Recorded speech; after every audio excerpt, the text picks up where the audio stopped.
Só um minutinho.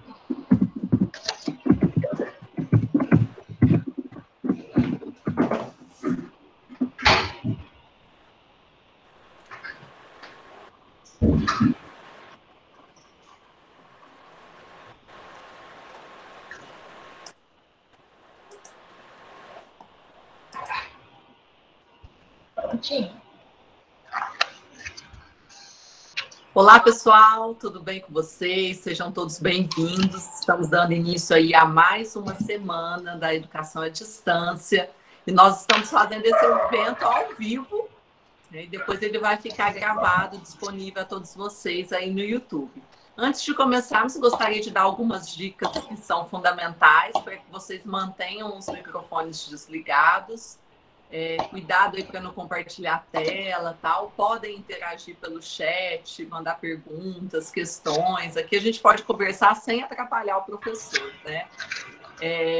Isso vai ajudar na organização nossa aqui do evento.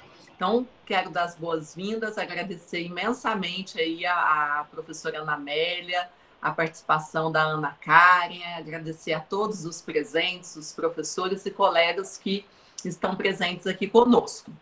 Bom, e para começarmos aí oficialmente, né, gostaria de começar apresentando a nossa convidada, que é a Ana Karen Garcia Salas, que é natural do México, da cidade de Pachuca. Falei certo, Ana? Pachuca, né, estuda engenharia mecatrônica lá no México e está fazendo engenharia elétrica e de produção aqui no Brasil. Ela faz estágio na Philips e tem 21 anos. Seja bem-vinda, Ana. E quem vai estar comandando aí a mesa é a professora Ana Amélia Furtado de Oliveira, que é mestra, né, e doutora em estudos linguísticos pela Universidade Estadual Paulista, em São José do Rio Preto. Ela teve o projeto de análise linguística em texto de especialidade, trabalha com terminologia, depois ela pode falar um pouquinho mais. Ela também fez graduação em letras na mesma instituição, com habilitação em tradução, e desde 2009 trabalha no Centro Universitário do Sul de Minas, aqui no UNES.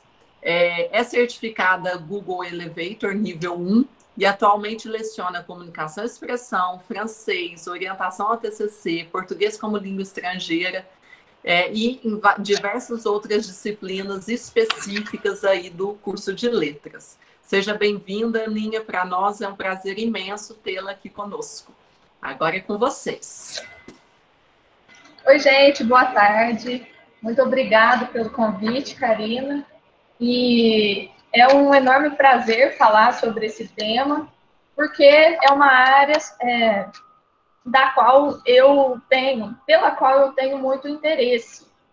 Já que nós estamos aqui no interior de Minas Gerais e não temos muito contato com o mundo, né, de certa forma, presencialmente, eu acho que é uma forma, né, de ensinar português para estrangeiros, é uma forma de manter esse contato com o mundo sem sair do lugar. Então, é uma paixão para mim. Eu tenho experiência nessa área de ensino de português como língua estrangeira há uns 2 anos. Então, hoje eu queria trazer para vocês um pouco da nossa experiência aqui no UNES com a recepção dos alunos da América Latina. E esse semestre foi o primeiro semestre com estudantes na disciplina de português vindos da França e da Romênia. Então, a cada semestre são novos desafios também, ok? Vocês podem interagir, vou anotando aqui as perguntas, a depender, já comento na hora, ou depois a gente também pode destinar um tempo final para a interação. Gostaria de agradecer a presença da Ana Karen aqui para trazer a sua visão sobre esse aprendizado da língua, sobre a experiência aqui no Brasil também, eu acho que vai ser muito interessante. Como roteiro da apresentação, eu previ alguns tópicos para a gente trabalhar, e, sobretudo, com exemplos práticos e curiosidades a partir das aulas, da experiência docente.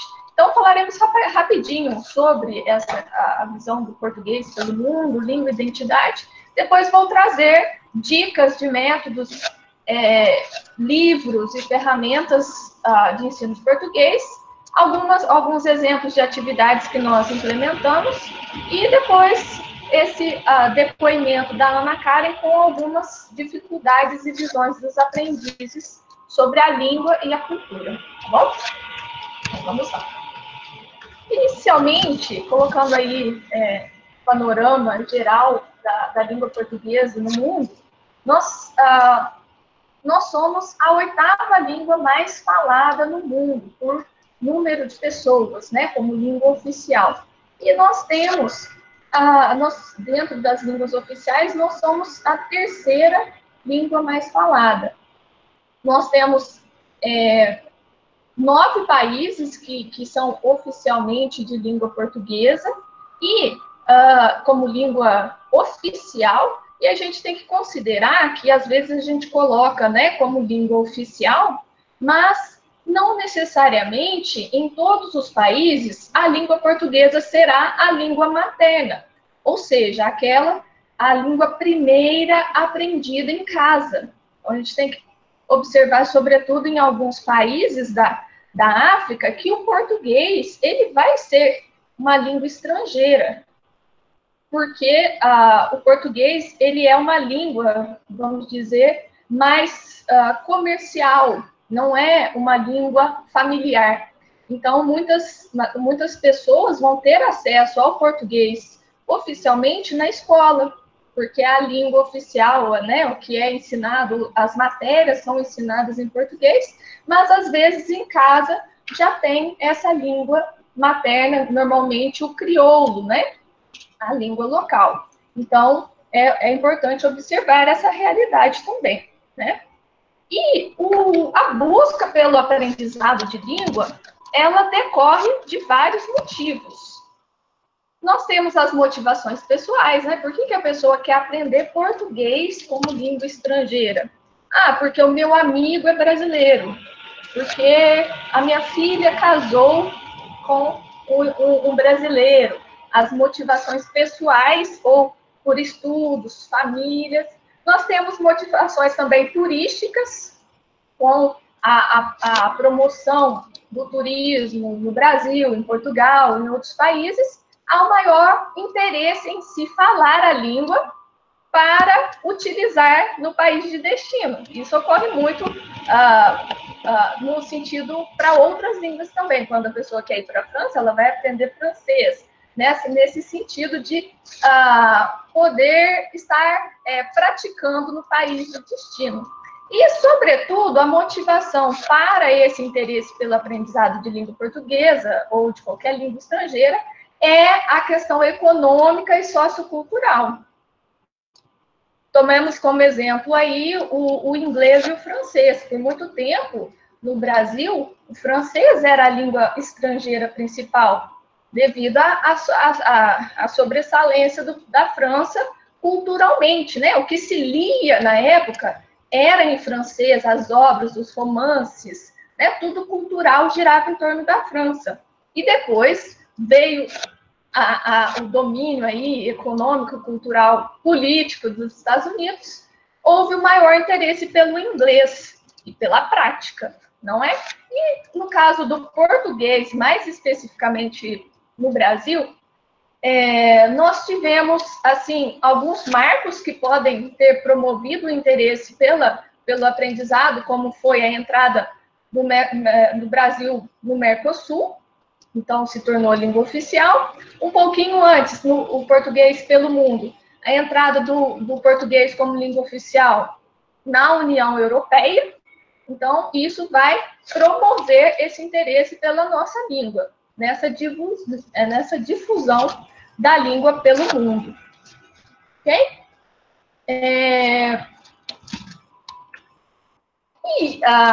Trazendo aqui, eu gosto de observar, né? Às vezes eu consigo inspiração para aula nas redes sociais.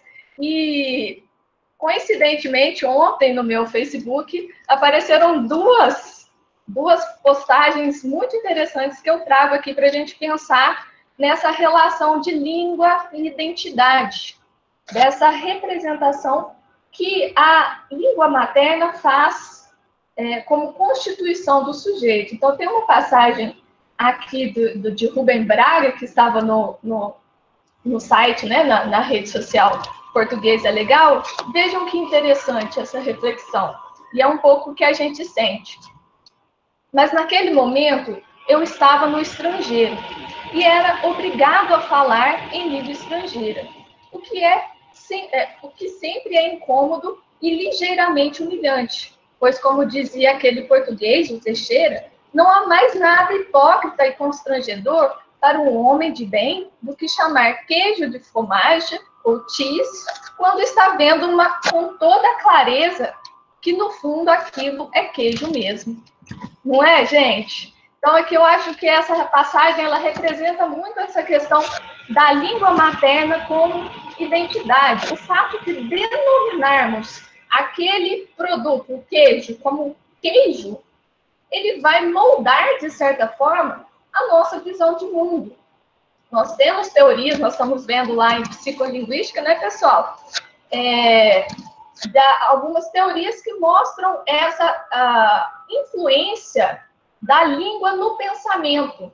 Há algumas defesas mais extremistas que falam que a língua determina o nosso pensamento, mas existem visões mais maleáveis que mostram que ela influencia o nosso pensamento. Por exemplo, o exemplo clássico dessas teorias é a cor azul e verde. Em algumas línguas, não há distinção com o nome azul e verde. É como se houvesse um único nome para as duas cores. E isso influenciaria na forma de enxergar visualmente aquela cor. Então, trago aqui essa reflexão de como a língua materna está constitutiva aqui da identidade do sujeito. Nós, como professores, nós precisamos considerar isso quando ensinarmos o português como língua estrangeira, que vai ter esse aporte subjetivo, emotivo, cultural da língua e da cultura, né, de origem. O outro exemplo que está rolando na rede social, que também foi muito oportuno aqui, foi: não traduza pão de queijo. Você traduz petit gâteau? Você traduz paella? Você traduz cheese bread? Não é cheese bread, né? Então, aqui fala um pouquinho de como essa palavra que denomina um elemento cultural nosso, ela é representativo para nós, não é? Então, de certa forma, aqui a gente está falando de postura linguística também. Infelizmente, aqui no Brasil, nós não temos uma política linguística forte, nacionalista, né?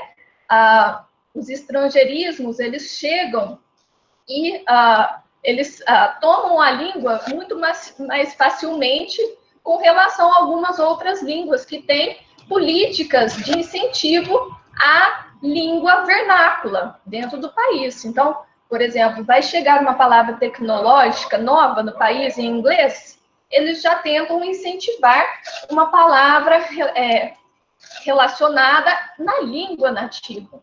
Nós não temos uma política forte. E também um pouco aqui pode ser com relação à questão da cultura também, né? A gente não é tão nacionalista com relação à nossa língua, o que é de fora é mais bonito também, né? Então, são vários pontos que a gente pode refletir aqui. Falando um pouquinho de métodos e abordagens, agora que recapitulando um pouco do que a gente trata em metodologia de língua estrangeira, né, pessoal? Não vou detalhar cada um, mas para mostrar que, como toda língua, nós temos o pressuposto teórico dos diferentes métodos e metodologias que existiram na história e são influenciadores das práticas atuais. Então, por um tempo, já tivemos a gramática e tradução, aquela que o professor não interagia, né? A forma de de ensino de língua sem interação, mais com base em frases feitas, the book is on the table, né? Depois o direto, contestando o uso da língua materna em aula, interação mais no sentido da aquisição da língua pela criança, né? Coloca a criança, o aluno, direto com a língua e sem explicações. Assim como a gente aprende a nossa língua materna, a gente aprende a língua estrangeira. O audiolingual, com foco aí em frases, repetições e também treinamentos de diálogos, de certa forma, mais mecânicas. E depois nós vemos uma atualização mais nas abordagens de forma comunicativa, pautando a interação. E eu também costumo citar essa ideia do pós-método desse autor indiano, que parece um trava-língua, Camaravadivelo, acertei. Ele fala, ele é contra a ideia de se adotar um método fechado. Então, ele põe a reflexão toda em cima do professor, que a partir da prática, ele vai moldar, planejar ou aperfeiçoar o ensino, podendo utilizar de diversos métodos aí dentro da história, né? Então, isso é verdade. A gente não pode ficar somente em um específico. A repetição, ela é legal? Às vezes vai ajudar a gente a memorizar, a automatizar o cérebro para a prática de língua estrangeira, mas não somente. O método direto é legal? Nossa, colocar o aluno na imersão direto na aula. É interessante, mas às vezes pode traumatizar também, dependendo da pessoa, da relação que ela tem com língua estrangeira, ela pode criar um bloqueio na pessoa também. Então, essa ideia do Camaravadivelo de você analisar o contexto para aperfeiçoar essa prática, tá? Então, o pressuposto do ensino, assim, o centro é a interação, mas, como eu disse, buscando o melhor desses diferentes métodos e tipos de práticas. A interação é preciso considerar também o contato do aprendiz com a língua estrangeira que está aprendendo. No caso aqui do UNES, eles estão em contato com a língua, estão imersos na nossa cultura e na nossa língua. Então, são outras abordagens, às vezes, outras ações que nós podemos fazer. Há múltiplas possibilidades.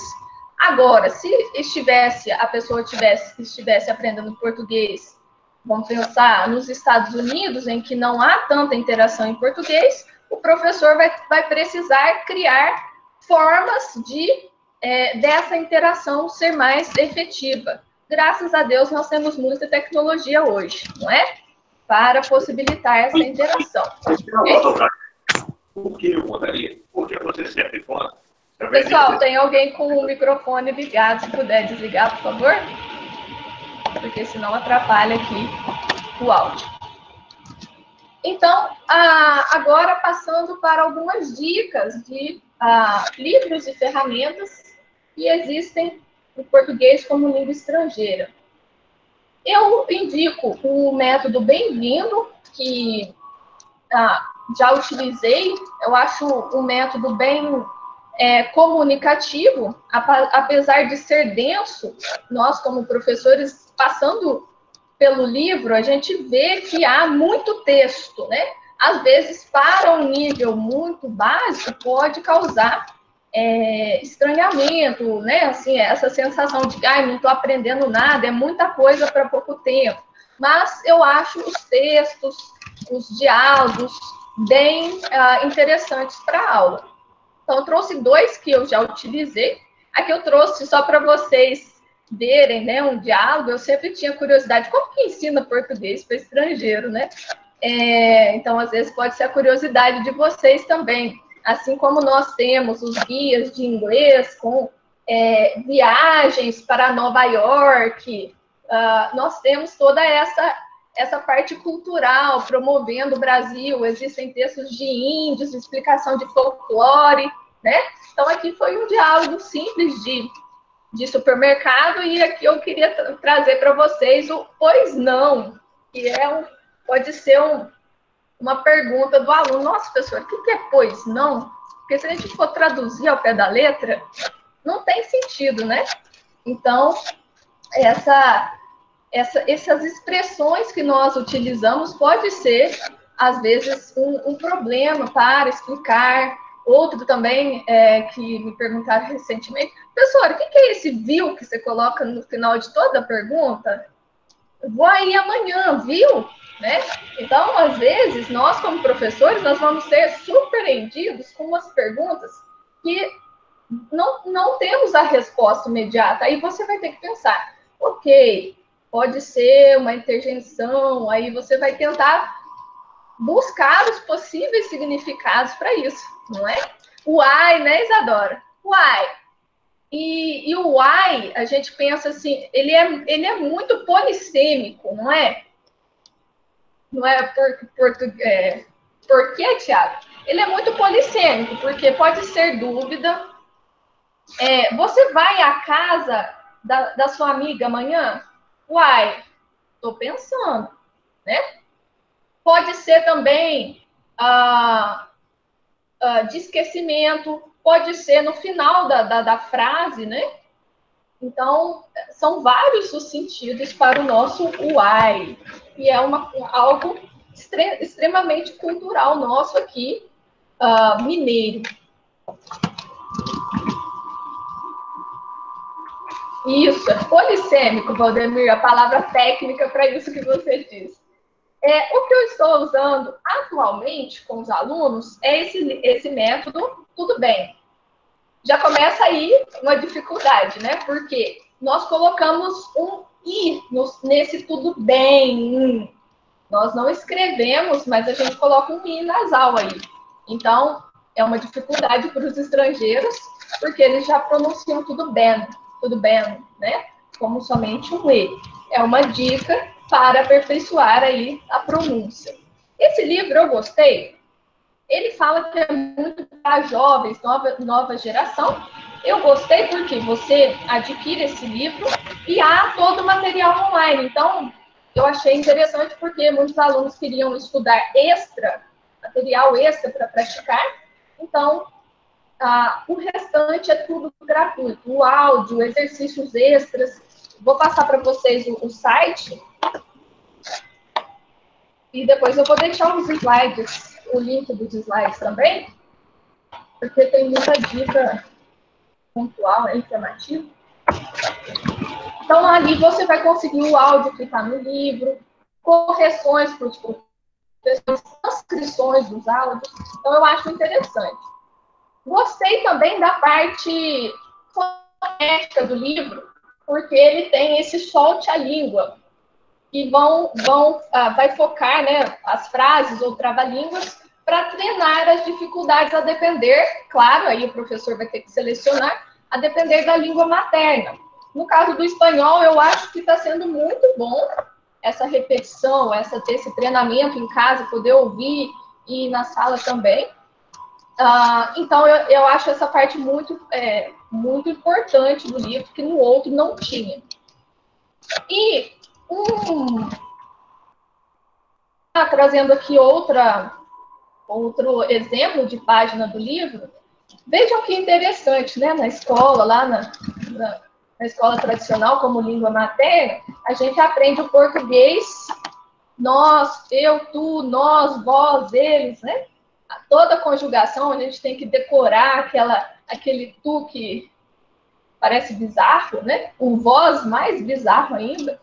Então, aqui, nesses métodos mais atuais, já nem colocam o tu e o vós, por questão de desuso mesmo, né? O tu, aqui para nós no Brasil, é um regionalismo. Então, e se você souber você, a conjugação, de certa forma, como os brasileiros conjugam, vai dar para se comunicar, né? Então, aqui eles já retiram da conjugação, eu achei interessante, para não confundir os alunos, para não usar, porque Em espanhol tem o tu, em francês tem o ti. Eles vão achar que é bem utilizado e não é. Então, eles colocam como um apêndice lá no final, na página 145, se você quiser saber sobre o tu e o vós. Acho interessante. Agora, o vós, eu falo para eles, né? Gente, vós aqui vocês vão encontrar somente em texto religioso. Para falar com Deus, vocês usam vós, né? E o tu, mais regionalismo. Um ponto fraco, assim, que eu achei para o público-alvo, que são jovens, né, de 18 a 25 anos, é que eu achei alguns textos mais para pré-adolescentes. Então, o método orienta para a nova geração, mas não são jovens, são mais pré-adolescentes. Alguns textos são muito básicos, assim, com interações mais pré-adolescentes. Outros métodos que eu já ouvi falar, mas não utilizei ainda, muito prazer, Avenida Brasil, novo Avenida Brasil, né, que é a evolução do Avenida Brasil, tá? O Duolingo, andei pesquisando, né, para quem quer aprender o português como língua estrangeira, já tem disponível para falantes de inglês, francês e espanhol. Dos que eu pesquisei aqui, o italiano e alemão não tinham, tá? Vamos rezar aí para divulgar a nossa língua pelo mundo, né?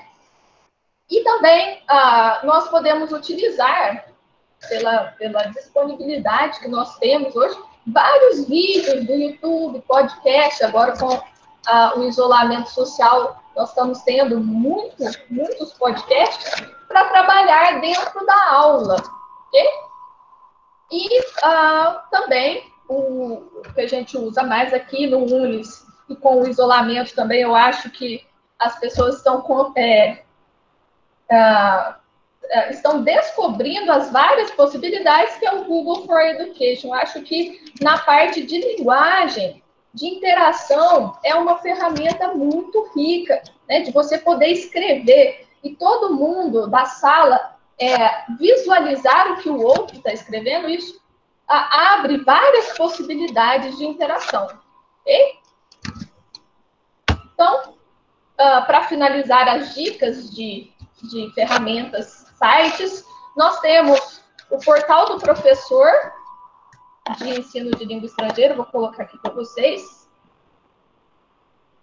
E também temos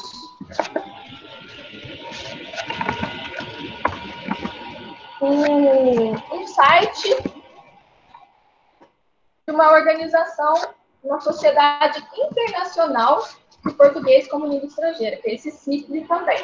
E nós também podemos utilizar o material das provas de proficiência em português como língua estrangeira. A prova, assim como a gente tem o TOEFL aqui no Brasil para proficiência em inglês, a prova para proficiência no português brasileiro é a CELP-BRAS. Então, eles disponibilizam todas as provas anteriores. E essa prova, ela vai verificar o conhecimento oral e escrito. Você vai poder pegar como ideias para aulas de conversação, essas provas aplicadas. Então, é bom para ideias novas em aula e também para já treinar se o aluno quiser fazer essa prova de proficiência. Tá? Exemplos de atividades que nós já fizemos para esse aprendizado de língua estrangeira. Nós já fomos ao supermercado, essa atividade ela é trabalhosa para o professor, né, para organizar, pedir autorização, mas ela é muito proveitosa. A ideia foi o seguinte, eu tinha que fazer uma compra mesmo do mês, eu esperei um tempo para acumular, e os alunos eu dividi por equipes, e eles tinham que interagir com os vendedores, tudo em português. De certa forma, para forçá-los a falar em português. Como eles vivem juntos, é muito comum eles usarem o espanhol no dia a dia. Então, foi uma forma de incentivar mesmo eles tendo ido outras vezes no supermercado, incentivou o uso do português. Então, eles tinham, e eu peguei algumas, o Google ajuda bastante, né? Algumas palavras que não eram cognatas em espanhol para a lista de compras e para eles conhecerem vocabulários novos. E no final, eles pagavam com o meu cartão lá, eles simulavam com o vendedor essa compra também. Esse foi uma ideia legal, que foi agora na quarentena, geralmente fazia em aula, interação. Eles fizeram uma atividade em que tinha que simular uma compra. Vou colocar aqui, os alunos autorizaram a divulgação do vídeo. Vejam que resultado interessante. Os alunos ainda disseram que se quiserem contratar como atores, que eles estavam disponíveis. Então, eles tinham que simular. Então, aqui pegamos um pouquinho do método audiolingual, né? Então, eles tinham que simular, fazer primeiro a parte escrita, que eu queria que eles trabalhassem a escrita, colocarem a parte escrita e depois fazer esse diálogo filmando em equipes, duplas ou trios. Então, esse ficou, no geral, o resultado foi muito bom e trago esse para exemplificar. Eles fazendo lá do hotel, né? Porque eu não podia nem sair para fazer filmagens. Outros exemplos também, para aquela parte de repetição que é necessária, às vezes, não é? De gramática, às vezes, algum ponto que você fala em aula e acha que vai passar batido, eu uso bastante o Forms, o formulário automático do Google. E para gramática, conjugação verbal, dentro do Forms tem a possibilidade de você colocar a resposta esperada. Então, para corrigir, fica mais fácil também. Então, é como se fosse uma resposta curta com sugestão de resposta. Então, fica mais fácil para o professor. Ontem mesmo, para rever questões de pronúncia, eu gravei uma aula falando 2 pronúncias possíveis de palavras, uma em português e uma em portunhol, e eles tinham que assinalar qual que era em português. Então, já dava a resposta automática para eles depois da realização. Para a parte de pronúncia também, às vezes eu peço por WhatsApp ou dentro do Classroom a gravação de leitura também, para aperfeiçoar os sons que às vezes não existem na língua materna. Já fizemos também apresentações orais para trabalhar essa parte da comunicação oral. Claro que não é totalmente espontânea, mas já é uma prática.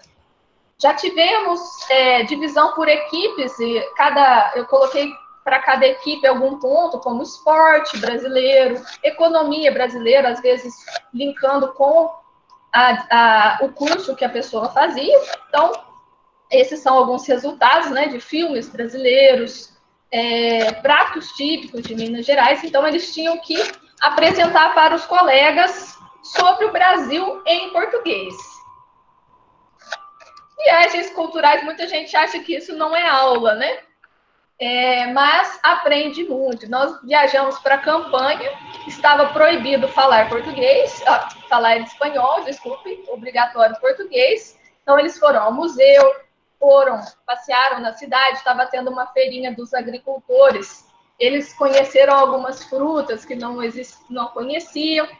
Nessa foto embaixo, estava vendo feira do livro, então eles participaram de um sorteio, tiveram que ir lá na frente, falar alguma coisa, foi muito proveitoso. Eles também foram para Capitólio, no lazer. Houve também uma atividade em que eles tinham que simular uma entrevista de emprego, e para mostrar como que a prática ela influencia a aula.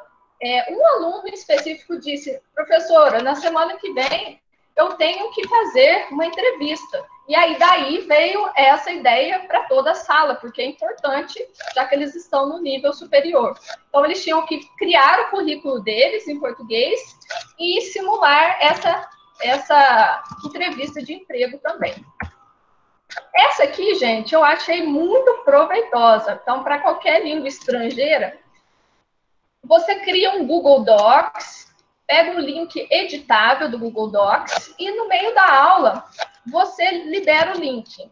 Vocês vão pedir para o aluno colocar uma foto. Esse aqui nós estávamos falando sobre pronomes interrogativos e família. Então, eles tinham que inserir a imagem da própria família e os outros colegas vinham perguntando sobre a foto. Quem é essa? Quantos anos? Fazer perguntas aleatórias para conhecer essa família e os integrantes. Eu achei que foi muito válido, o resultado foi muito bom e por esse lado subjetivo, eles ficaram muito atraídos pela atividade. Passando rapidamente aqui para a gente ir para as curiosidades, já construímos sites também, o Google Site, gente, é facílimo de fazer. Então, não precisa nada assim de passo a passo muito complexo, você publica na hora. Então, os alunos, já vou até colocar o resultado aqui para vocês, foi uma atividade que a gente terminou na semana passada, foi pelo Google Sites. Eu criei um site e os alunos tinham que inserir. Eu dei permissão aos e-mails deles e cada um tinha que falar em português sobre a festividade do próprio país. Houve, assim, uns probleminhas técnicos que os alunos inseriram no país errado. E aí, os alunos apagaram a postagem dos outros. Mas isso, a gente sempre tem a dica de ir ao histórico de atualizações que dá para pegar essas postagens apagadas, tá? Também, no final da disciplina, eu gosto de dar essa criação do site pessoal sobre essa experiência no Brasil. E aí eu trouxe, inclusive, alguns apontamentos sobre o Brasil a partir dessa atividade. Também fizemos a feijoada brasileira com música, forró, eles puderam trazer também um pouco das danças dos respectivos países, e eu costumo utilizar sempre a interação por WhatsApp. Depende da turma, funciona mais ou funciona menos, mas é mais para, por exemplo, eu achei algo interessante no Facebook sobre português, eu coloco lá. Alguém tem uma dúvida específica, eles colocam lá. Depende muito do perfil da turma. E o desafio maior para ensino de língua estrangeira, pensando na EAD no isolamento, né, por meio a distância, por meio das tecnologias, eu acho que é o Google Tradutor, gente. Porque o professor, ele quer que o aluno formule as frases por ele mesmo, fazendo as hipóteses, buscando construir frases, buscar vocabulário. E, às vezes, colocam tudo no Google Tradutor. Então, esse é um desafio para nós, no ensino virtual, porque não tem como você certificar que ele é mais de consciência de aprendizado para essa produção individual, né? Então, às vezes, a gente tem textos assim, nossa, tá fluente em português, mas você sabe que teve essa ajuda do Google Tradutor, e às vezes eu fico feliz de encontrar erros, para falar a verdade, porque eu vi que o aluno trabalhou para essa produção e, assim, o conhecimento é melhor, né? Isso acontece também na disciplina virtual que eu dou de francês para gastronomia. Nossa, falei bastante, Ana. Desculpe a demora. Agora você poderia conversar conosco, falando um pouquinho da sua experiência? Hoy yo soy Ana Karen, soy de México, como ya falaron antes. Eu quero agradecer pela invitação à professora Ana Amélia. Eu vou falar sobre as dificuldades que eu encontrei na língua portuguesa.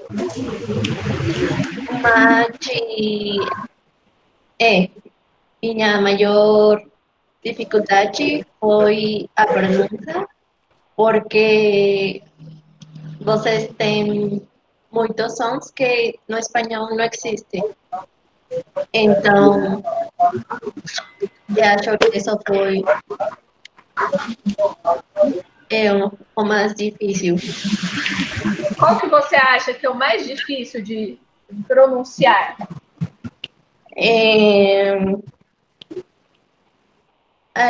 Por exemplo, as terminações com ao...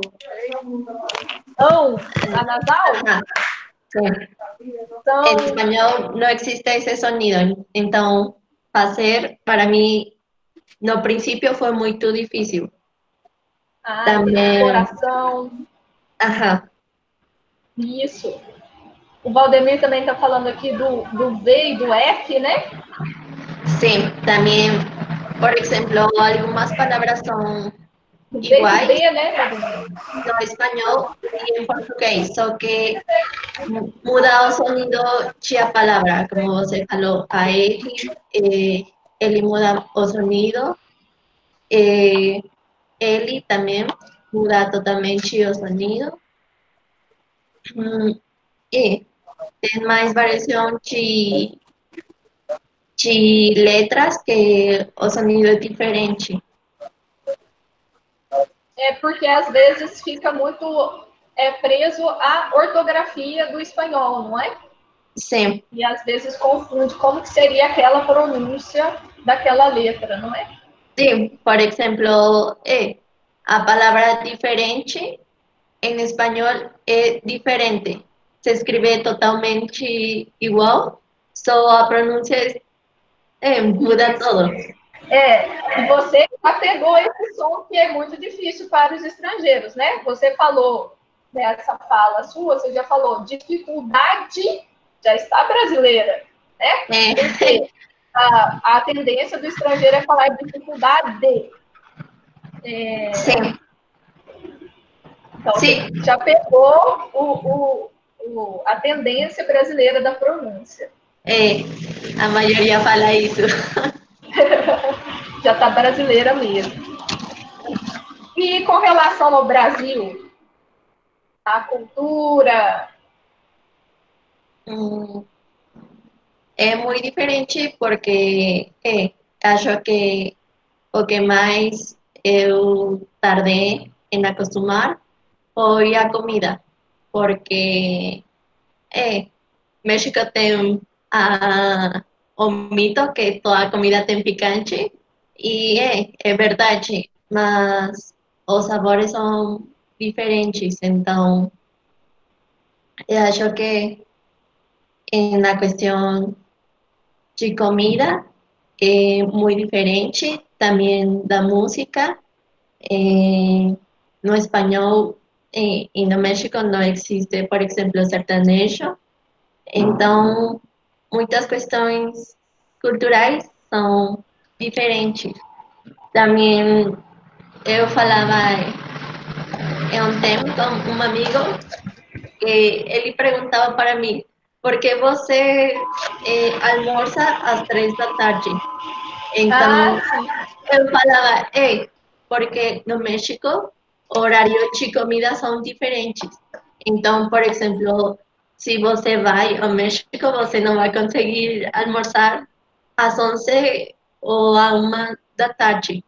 Você vai conseguir de 3 às 5 da tarde. Então, muitas coisas são totalmente diferentes, mudam totalmente. Mas aqui, quando a gente coloca pimenta, é um nível 1 de vocês, né? Sim. Quando fala que está apimentado, não está muito. Não, todos os brasileiros sempre falam para mim, porque você pode comer pimenta, se isso não é gostoso. Mas eu sempre falo, parte da minha cultura, então eu estou acostumada a isso. É uma questão de costume mesmo, né? O Valdemir está perguntando se você acha que os brasileiros falam rápido. Sim, muito. Em geral, quando eu cheguei... Quando chega no Brasil, deve ser muito estresse. Sim, a verdade, acho que, por exemplo, se eu falo espanhol devagar, vocês podem compreender totalmente o que eu falo. E, ao revés, se vocês divagam ao falar, também eu posso compreender. Mas, Mesmo a gente normalmente, falando? quando Devagar, não. quando eu cheguei, nossa, eu acho que totalmente eu não entendia nada. E agora também, eu he conversado com algumas pessoas que ainda eu não posso entender totalmente a conversa se eles falam muito rápido. Ah, entendi. Mas também nós temos muito, como toda língua, né? Regionalismo, gírias. Sim, sim, sobre agora que você estava falando, há palavras que ainda eu não posso falar naturalmente porque acho que são totalmente de vocês, como por exemplo, why, you, Uai! sim, bicho. São palavras que eu agora conheço, mas não sei em que momento falar naturalmente como vocês fazem. Ah, entendi. Você não se acha, assim, não identificou ainda na naturalidade, né, do uso. Sim, totalmente. Então, pessoal, para finalizar, eu trouxe aqui, como eu falei demais, eu trouxe aqui os exemplos que os alunos, os depoimentos que eles trazem durante as aulas, das dificuldades, né? Então, esse aqui foi um episódio que aconteceu aqui em Varginha, mas não foi aluno meu, né? Professora de língua estrangeira também perguntou. O aluno perguntou, professora, o que é filho? Filho? Ah, em que contexto? Ah, eu ouvi no ônibus. O meu filho veio ontem. Então, aqui para mostrar o desafio do ensino, também pelas pronúncias do dia a dia, né? Era filho. Então, a pessoa, o estrangeiro, ele entende e vai procurar no dicionário e não compreende, né? Porque nós temos essas particularidades da oralidade. Nas aulas de espanhol também, português para hispanofalantes, né, cara? A gente tem a dificuldade que eles não conseguem diferenciar essas frutas. Abacate e abacaxi, para eles, é o mesmo som. Gente, Sim. abacate é porque a gente faz esse chiado no abacate, né? Seria abacate, na pronúncia, né, tradicional, e a gente faz essa fricativa aí, chi, aí parece abacaxi também. Então, eles nunca sabem a diferença. Na aula dessa semana foi a confusão de avô e avó, né, cara? Não Sim, há... eu, a verdade, até agora eu confundo essas palavras. Então, porque... esse eu acho que é o maior desafio que está sendo para mim, como professora, Sim. para essa diferenciação, por causa da recepção do auditiva, porque eles não fazem essa distinção dessa aberta O e O, parece tudo o mesmo som, assim como a gente vai aprender outras línguas, né, inglês, aqueles is do inglês, então é a mesma coisa. Só que com vogal, para pronunciar é muito difícil, porque é somente a abertura da boca. Não é, por exemplo, um V, que é mais fácil, né, Karen? Que o V você coloca o dente no lábio. Então você tem como instruir essa produção. Agora o O e o O, da mais auditivo, da recepção, é bem complicado para nós. É um desafio, né, cara? Sim, totalmente. Ademais, por exemplo, vocês têm diferentes acentuações, então, no espanhol só existe uma. E neste contexto, por exemplo, se você muda o acento, não, a acentuação, então muda totalmente a ideia e a palavra. Então, é um pouco mais difícil porque o que você falou. Então, complementando aqui, algumas dificuldades dos aprendizes decorrem dessa pronúncia nossa brasileira de transformação de O em U, por exemplo, espírito. Ontem mesmo, na atividade, o aluno escreveu espírito com TU. e é bem parecido com a aquisição, a alfabetização do brasileiro, né? Vai pela oralidade e escreve de acordo com a oralidade. Esse chamate, a gente transforma o E em I, também é uma dificuldade. Outra dificuldade é que a gente muda, aqui no Brasil, o som do L em final de sílaba, a gente pronuncia U. Então, carnaval, sol, a gente pronuncia assim, né?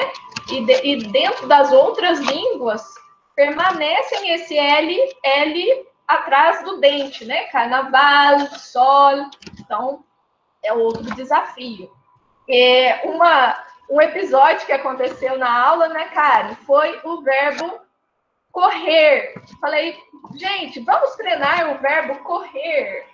E era um falso cognato, eu não sabia. Na língua espanhola, da Espanha mesmo, né? Do espanhol da Espanha, o correr nessa pronúncia, não nessa escrita, ele dá um sentido vulgar, sexual, né? Então, foi um mico que eu paguei para mostrar aí para vocês o desafio dos falsos cognatos também para esse aprendizado da língua. Ainda mais que a nossa língua, espanhol, português, elas são irmãs, línguas latinas. Às vezes a gente vai muito pela proximidade e chuta qualquer coisa, né? E pode haver problemas de comunicação. Outro problema também do tanto espanhol quanto francês é essa junção que nós fazemos com preposições e artigos. Então, em mais A fica na, de mais A fica da. Por exemplo, na casa da minha amiga. Né? Essa junção que acontece dentro da palavra, isso é um desafio também para o ensino. Esse foi um depoimento de um aluno de outro semestre falando, né, do nosso e aí? Né? Você fala, tudo bem, e aí? E aí o quê? Né? Parece que ele está falando que foi uma frase abortada na expressão dele, né? E outro que você fala assim, obrigada, a pessoa responde, imagina, né? Essa é uma pergunta que recorre nas turmas. Como assim, em vez de você falar de nada, você pode ouvir assim, imagina, né? Nessa ideia de que não precisa se preocupar, o que eu fiz não foi tão grande coisa, né? Não imagina, imagina. O outro foi beleza e joia, né? Dessa interação inicial, tudo bem, beleza, joia, né? Se for traduzir ao pé da letra, joia, eles não conseguem essa identificação, que é bem figurada. Desculpem, gente. Os sons que a gente falou que não existem, né? Então, vai pronunciar Varginha, vai um D assim, né? Varginha. Diferença de tudo e todo. O nasal, como a Karen falou, João, São. Correspondência de grafemas, eles têm dificuldade no G, que eles falam IRN, RIS, chuva. Então, esse aporte na língua materna também é um desafio, né? Precisa desvencilhar da escrita original. Desculpem, gente. No francês, o desafio para o ensino de língua materna, né? Quando o aprendiz tem língua materna francesa. A sílaba tônica, porque o francês é mais oxítono, então eles pronunciam assim, salar, devidou, cortar. Então, essa consciência e também a prática da fala é um desafio. Diferença de verbo estar, como para falantes do inglês, né? Que há um só verbo, então você diferenciar o estar é algo provisório, não é algo permanente, é o desafio também no uso das frases. E aqui, para finalizar, com relação à cultura, eu trouxe alguns depoimentos dos alunos para mostrar o que eles acham do Brasil.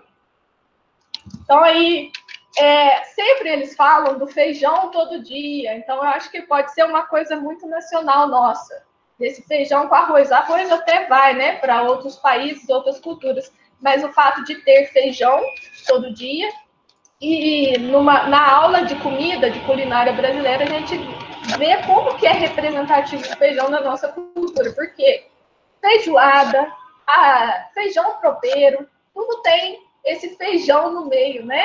Então, eu acho que é muito particular nosso. Os mexicanos falam muito, né, das pimentas, né, Karen? Brasileiro come pizza com garfo e faca, que achou diferente. Aqui pode beber bebida alcoólica aqui, tranquilo na rua.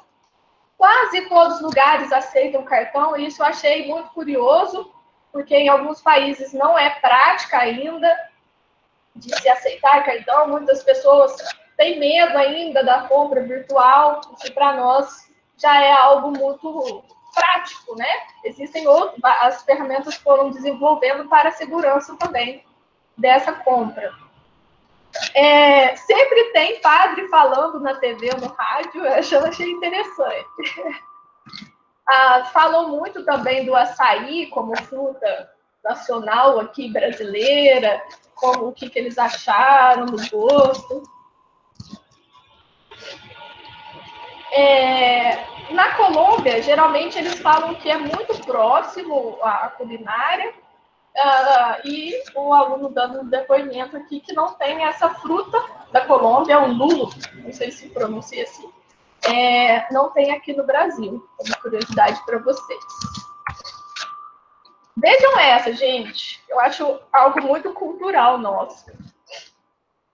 Aqui no Brasil, tudo, a dificuldade do tudo e do todo, sabe? Eles não têm essa distinção de tudo no sentido de pronome ou todo adjetivo, né? Então, o todo vem junto com o substantivo.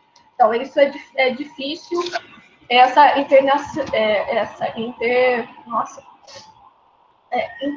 Nossa, perdi a palavra, gente. Me ajudem. Internalização ou internacionalização? Não, fala primeiro, por favor. Internalização. Internalização para o uso, né? Eles sabem que é diferente. O tudo é o uso no contrário de nada. Quando não tem um substantivo depois, né? Então, na prática, ainda há essa troca. Então, acha que tudo é gay. Tudo é gay. Se você, dependendo do hábito aí, eu observei, né? A gente acha que quando a pessoa se cuida bem, ela é gay, né? Então, essa é a visão do estrangeiro para nós também. Quando ela se veste bem, o homem se veste bem, é gay, né? Então, algo para a gente pensar aí da nossa cultura. Com relação ao nosso domingo, né? Falando do nosso domingo aqui em Varginha, que é vazio, aqui fora da quarentena, né? Mas o shopping está lotado. Não achou graça no shopping. Festa de aniversário de 2 anos de criança tem mais adulto e mais cerveja. Isso está sendo uma tendência, né, gente? Não tem esse conceito de refeição como entrada, prato principal, a gente coloca tudo no prato, isso é bem cultural brasileiro, né? Verdura, legume. E o que eu acho também bem a cara brasileira é o fato de não comermos ao mesmo tempo numa refeição em família, né? Pensem no churrasco. A pessoa come, tem pessoas que comem às 11, outras comem às 4 da tarde. Não tem essa tradição nas festas, confraternizações, a gente sentar e comer todos ao mesmo tempo. Esse eu achei interessante, falando sobre os garis, né? O coletor de lixo, que eles são muito empolgados, que vão dançando, correndo atrás, e também atrapalha o trânsito. O telefone do DDD é complicado, né? Você tem que colocar o número da operadora.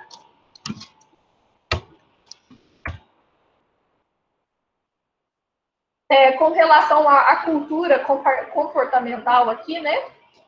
Falando dos encontros, que a gente chega atrasado. Se tiver muitas pessoas envolvidas, pior ainda, né? Aqui estava falando sobre o supermercado, que você espera muito tempo no supermercado, e aí na hora de passar o cartão tem que ser muito rápido. E é verdade, às vezes você pode passar sem, né? Fica bem automático ali para agilizar somente na parte do pagamento. E agora as referências do que eu citei. Quem quiser também, nós temos uma entrevista com aquele autor que eu falei, do pós-método. Depois eu posso passar o link. Deixa eu ver se eu tenho já o link aqui, que eu tinha colocado o slide nas nuvens. O problema é que eu coloquei no meu usuário interno. Não sei se todo mundo que não é do Unis vai conseguir acessar. Quem não conseguir acessar, se quiser o slide, pode pedir para mim, por favor, nesse e-mail que está aqui. Então, finalizo agradecendo, agradeço a Ana Karen pela contribuição e a Karina pelo convite. E a vocês, obviamente, pela interação, pela participação.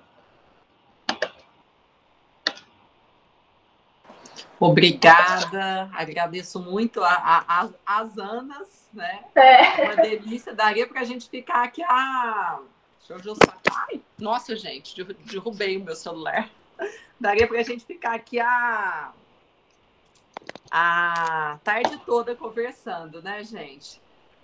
Tivemos muitas questões aí no chat, comentários, né? O pessoal foi conversando junto com as apresentações.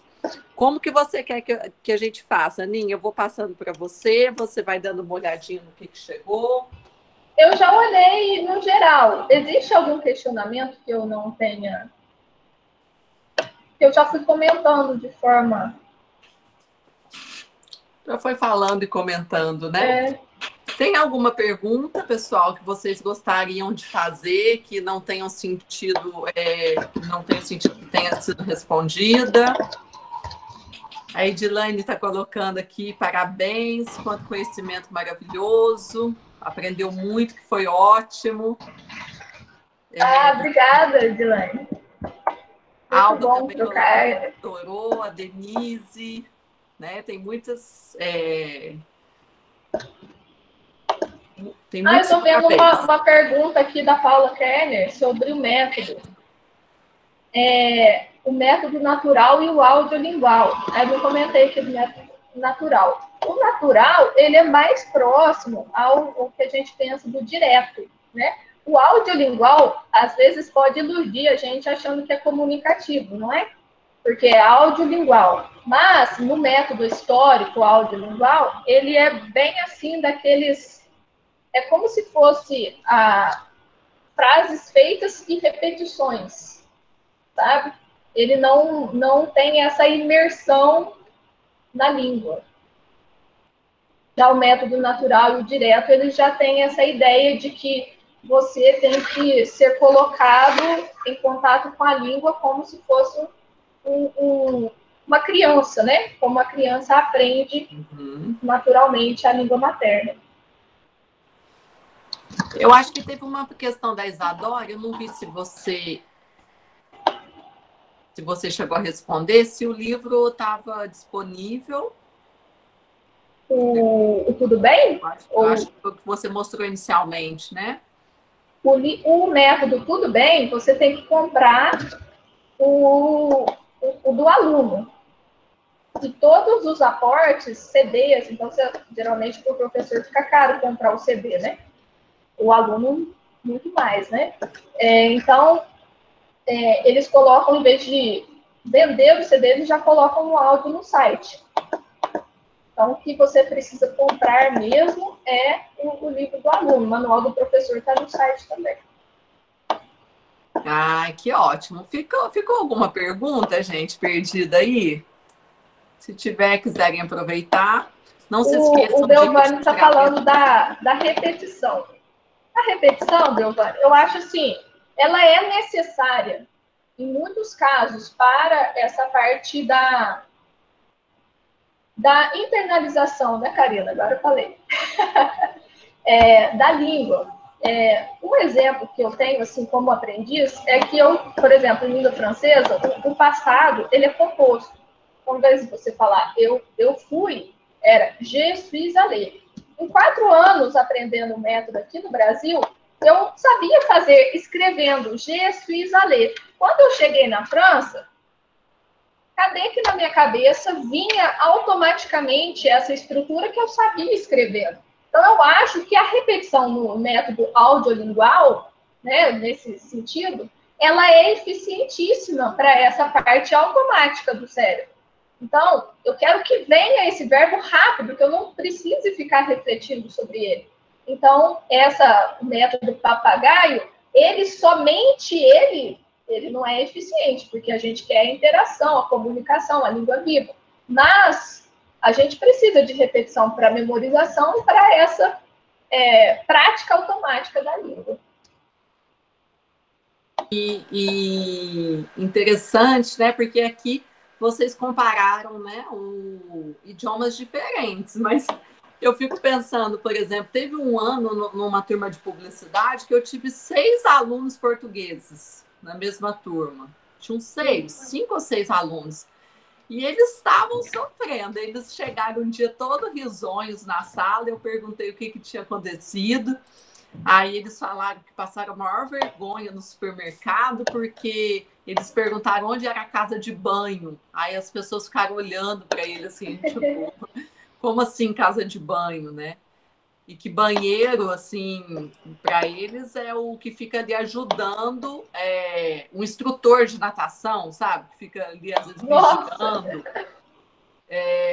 Então, quando nós tivemos alguns anos, né, Aninha, um português pelo mundo, e vieram alguns portugueses, eu acho que estavam portugueses e o José Borges também, que é da África, estava, e foi muito interessante porque nós vimos como que dentro da língua portuguesa, muitas vezes nós não nos entendemos. Então, na defesa do Marcos Banho é que daqui a uns anos o português brasileiro não vai ser a mesma língua que o português de Portugal, né? Já estão defendendo essa ideia do brasileiro como língua. E nós seguimos assim o novo acordo com certa seriedade, né? Reeditamos todos os livros. O Brasil seguiu aí com. E eu lembro no Congresso em Portugal, várias pessoas lá eu perguntava como que é o novo acordo. Você não, imagina se agora eu vou falar porque lá é fato eterno, né? E o fato nosso, de factual, para eles é facto. Imagina que agora facto... que caiu o C, né? Imagina que agora facto vai ser fato. Então, para eles, assim, imagina que agora o factual vai ser eterno. Eles acham um absurdo, né? Acho Mas um pouco tem o aspecto cultural, né? É a mesma ideia do traduzir pão de queijo. Parece que a gente aceita com facilidade. Sim, sim. E tem a ver. A gente aceitou com facilidade, mas eles não aceitam também. É questão nacionalista, né? E nós ficamos, às vezes, com algumas heranças questionáveis, né? Porque no outro dia eu fui falar para um aluno de redação assim, não fica usando tanto gerúndio. Aí eu fiquei pensando, poxa, por que eu estou falando para o aluno que ele não pode usar tanto gerúndio na redação? É redação para Enem, né?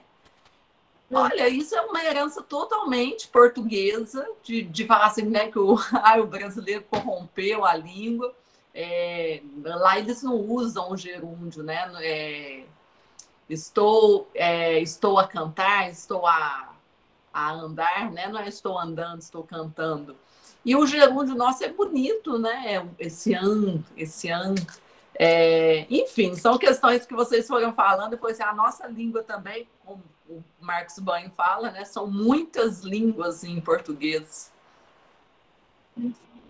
É isso, pessoal. Vamos fechar? Então, tenho alguns agradecimentos, Ana. Eu vou pedir para você depois continuar aqui para dar uma olhadinha, poder ler todos com calma. Eu quero agradecer imensamente a participação de todos vocês. A gente tem agora às 17 horas também uma palestra que vai ser ofertada, né, em parceria lá com o curso de música. O ano aí em que a gente comemora o centenário de João Cabral de Melo Neto. O palestrante vai falar sobre morte e vida severina, começa agora às 17 horas, então já deixo aí o convite. Amanhã, às 9 da manhã, nós temos uma conversa com o escritor Júlio, vai ser um prazer se vocês puderem participar. e às 14 horas nós teremos um momento aí para falar de literatura e música também com o pianista Francis Vilela. Então fica um convite aí para vocês, para as nossas atividades, para os nossos eventos. E na sexta-feira também temos uma palestra com o nosso colega de curso, né, o aluno Igor Becati. Ele vai compartilhar uma pesquisa que ele tem desenvolvido com vocês. Então, é isso. Quero desejar a todos aí uma boa tarde e eu vejo vocês mais tarde. Até mais. Obrigada, Ana. Obrigada, Ana. Obrigada, gente. Prazer.